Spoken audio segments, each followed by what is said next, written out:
I was lucky. I found what I loved to do early in life. Woz and I started Apple in my parents' garage when I was 20.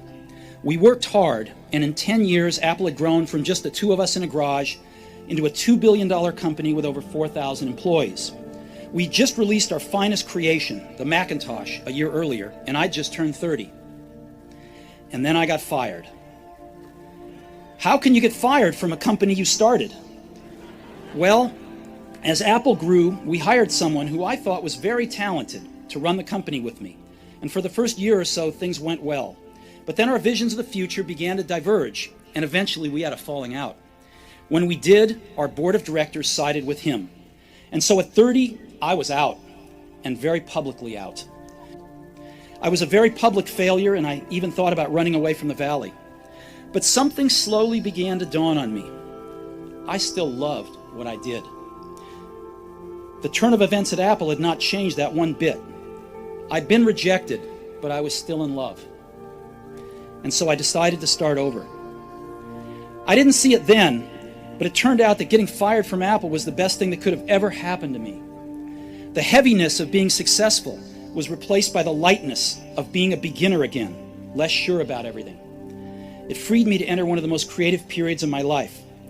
During the next 5 years, I started a company named Next, another company named Pixar, and fell in love with an amazing woman who would become my wife. Pixar went on to create the world's first computer animated feature film, Toy Story, and is now the most successful animation studio in the world. I'm pretty sure none of this would have happened if I hadn't been fired from Apple. It was awful tasting medicine, but I guess the patient needed it. Sometimes life's going to hit you in the head with a brick. Don't lose faith. I'm convinced that the only thing that kept me going was that I loved what I did. You've got to find what you love, and that is as true for work as it is for your lovers. Your work is going to fill a large part of your life, and the only way to be truly satisfied is to do what you believe is great work. And the only way to do great work is to love what you do. If you haven't found it yet, keep looking and don't settle. People say you have to have a lot of passion for what you're doing, and it's totally true. And the reason is because it's so hard that if you don't, any rational person would give up. It's really hard, and you have to do it over a sustained period of time. So if you don't love it, if you're not having fun doing it and you don't really love it, you're going to give up. And that's what happens to most people, actually. If you really look at the ones that ended up being successful, unquote, in the eyes of society and the ones that didn't, oftentimes it's the ones that are successful loved what they did so they could persevere when it got really tough. And the ones that didn't love it quit because they're sane, right? Who would want to put up with this stuff if you don't love it? So it's a lot of hard work, and it's a lot of worrying constantly. And if you don't love it, you're going to fail. So you got to love it. You got to have passion. And I think that's the high order bit. The second thing is you've got to be a really good talent scout, because no matter how smart you are, you need a team of great people, and you've got to figure out how to size people up fairly quickly, make decisions without knowing people too well, and hire them, and see how you do, and refine your intuition, and be able to help build an organization that can eventually just build itself, because you need great people around you. I dropped out of Reed College after the first 6 months, but then stayed around as a drop-in for another 18 months or so before I really quit. So why'd I drop out? It started before I was born. My biological mother was a young, unwed graduate student, and she decided to put me up for adoption. She felt very strongly that I should be adopted by college graduates, so everything was all set for me to be adopted at birth by a lawyer and his wife. Except that when I popped out, they decided at the last minute that they really wanted a girl. So my parents, who were on a waiting list, got a call in the middle of the night asking, "We've got an unexpected baby boy. Do you want him?" They said, "Of course." My biological mother found out later that my mother had never graduated from college and that my father had never graduated from high school.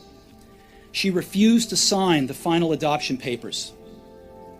She only relented a few months later when my parents promised that I would go to college. This was the start in my life. And 17 years later, I did go to college. But I naively chose a college that was almost as expensive as Stanford. And all of my working class parents' savings were being spent on my college tuition. After 6 months, I couldn't see the value in it. I had no idea what I wanted to do with my life, and no idea how college was going to help me figure it out. And here I was, spending all of the money my parents had saved their entire life.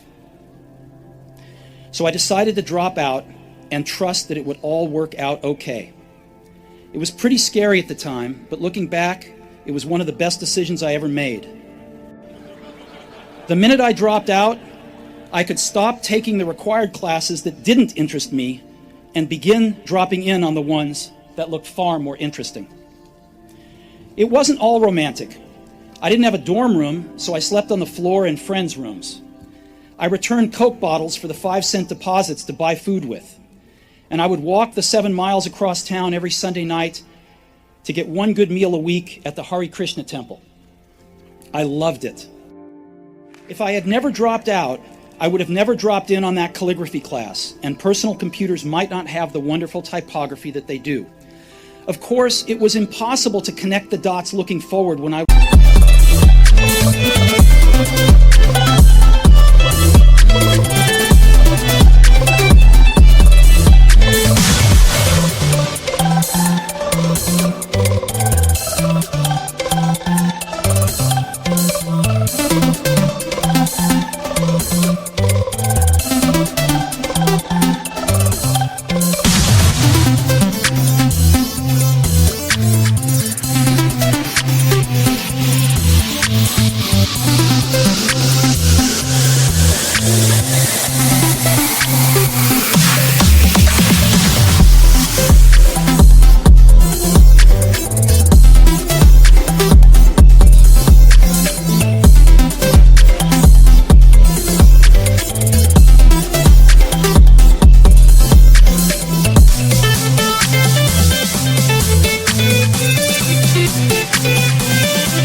was in college, but it was very, very clear looking backwards 10 years later. Again, you can't connect the dots looking forward. You can only connect them looking backwards. So you have to trust that the dots will somehow connect in your future. You have to trust in something, your gut, destiny, life, karma, whatever. Because believing that the dots will connect down the road will give you the confidence to follow your heart, even when it leads you off the well-worn path. And that will make all the difference. When I was 17, I read a quote that went something like, "If you live each day as if it was your last, someday you'll most certainly be right." It made an impression on me, and since then, for the past 33 years, I have looked in the mirror every morning and asked myself, if today were the last day of my life, would I want to do what I am about to do?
And whenever the answer has been no for too many days in a row, I know I need to change something.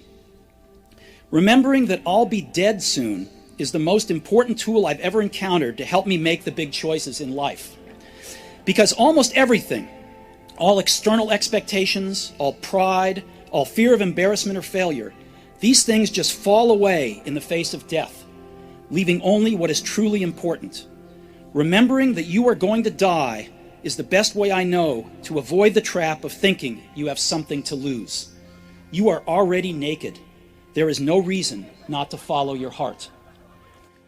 No one wants to die. Even people who want to go to heaven don't want to die to get there. And yet, death is the destination we all share.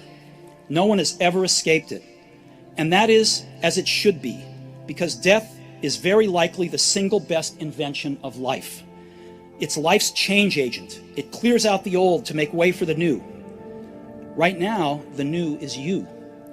But someday, not too long from now, you will gradually become the old and be cleared away. Sorry to be so dramatic, but it's quite true. Your time is limited, so don't waste it living someone else's life. Don't be trapped by dogma, which is living with the results of other people's thinking. Don't let the noise of others' opinions drown out your own inner voice. And most important, have the courage to follow your heart and intuition. They somehow already know what you truly want to become. Everything else is secondary.